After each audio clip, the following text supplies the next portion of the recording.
Hi, I'm Aaron Walter, and I'm the youth pastor and associate priest at St. Thomas Church. Welcome to this episode of the St. Thomas Video Podcast. It is episode 15. I'm outside because we have a treat for you today. Kendall Prehn has recorded her episode remotely from the Boundary Waters near the U.S.-Canada border. And she's going to be answering the question, Kendall, what's up with you and God these days? We hope you're blessed.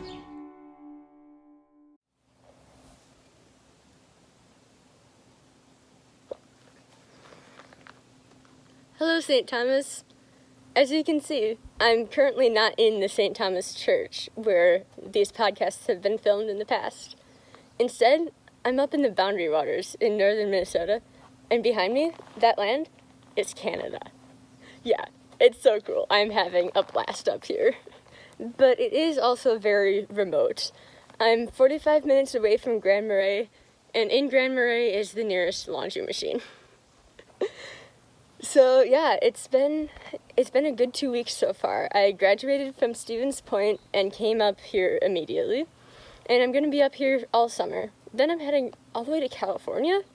So basically, my life is in total upheaval right now. I'm loving every minute of it. I'm working at a nature center up here, and being up here has definitely shown me the beauty of God's creation. Like, I knew that before, but it is so beautiful up here. My dad has a saying. He says whenever he sees something beautiful in nature, that it's hard to be an atheist, meaning that when you're confronted with God's beauty, how can you believe there is no God? And I've been really living that recently. So before I came all the way up here, like I said, I was at UW Stevens Point. And when I was there, I belonged to not one, but 3 different religious clubs. Yeah, it was a lot. They had so many different worldviews, and each of them contributed a little something different. They weren't all the same club, and I wouldn't want them to be. I wasn't in all of them at the same time or to the same level of commitment, because that would be insane. But now that I'm up here in the remoteness, I'm taking time to reflect on what they all believe, what each denomination believes, and where I fall in all of that. It's not like I have much else to do on a day-to-day basis because 45 minutes away from the nearest bar. But each of them have a different worldview. Each denomination has different things they believe, and I've talked with a lot of my friends about these things. For example, infant baptism. Before going to college, I had no idea that was such a controversial issue for some people. But they believe that you shouldn't be baptized unless you can fully consent to it. Which, I'm not here to pass judgment one way or the other, but I think it's very interesting that there's 2 wildly different views about it. And that's not even getting into tougher issues like creationism versus evolution. I met people who believed that the world is 6,000 years old. And I met people who are strict evolutionists and can't fathom that God might be working through evolution. And that's kind of where I fall in. I believe that God works through evolution to create the beauty that you see all around me and all around you in the cities too. But each of these views, I don't know where I'm ending up. And that's the purpose of me being up here.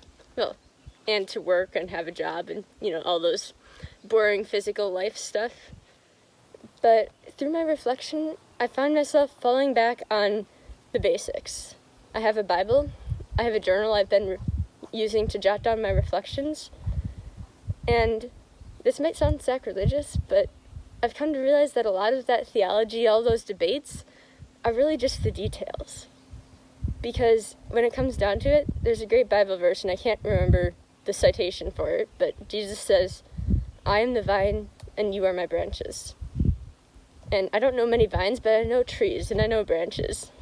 And I'm just imagining Jesus as the big, solid trunk of the tree.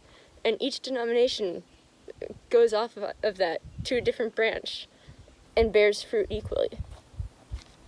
Because in the end, we all come back down to Jesus, God, Bible. Not necessarily the church. I just want to encourage you to take some time and do some reflection of your own. Whether you're at a transition point in your life, or even more so, if you're pretty entrenched in your beliefs and you've done the reflection in the past, just take time to think about why you believe what you believe. Take time to hear someone else's view, maybe someone that doesn't go to St. Thomas, and just ask why they believe what they believe. Because everyone has a reason. Nobody believes in God just because he sounded cool. One day someone comes up to you and is like, being a Christian is a pretty cool thing to be. And they're just like, yeah, okay, sure, I'll be a Christian without thinking about it. No, everyone has their own beliefs for their own reasons.